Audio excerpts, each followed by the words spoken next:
Ce roman va nous permettre de partir en Irak. Nous sommes en 2008.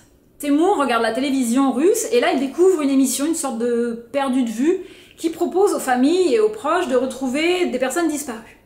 Et là, Temur a un flash. Il se dit « et si ?»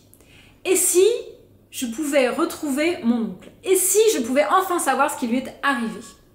Donc on repart dans le passé avec lui et on va découvrir l'histoire de sa famille et surtout de l'histoire de cet oncle qui s'appelle Adel. Adel a été pilote pour l'armée irakienne dans les années 60-70 et puis a mystérieusement disparu en 1974.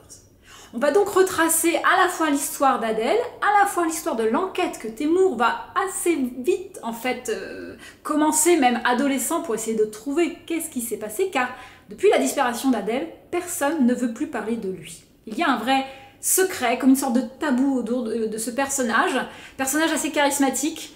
Le portrait qu'en fait l'auteur dans le livre est vraiment très intéressant. Et l'habileté de ce roman, c'est aussi de nous faire découvrir toute la géopolitique de l'Irak de cette époque.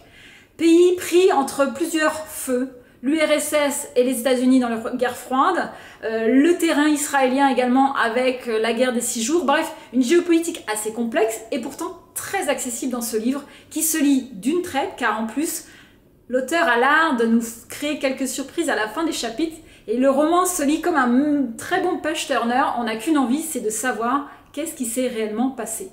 Le saurons-nous? C'est à vous de le découvrir.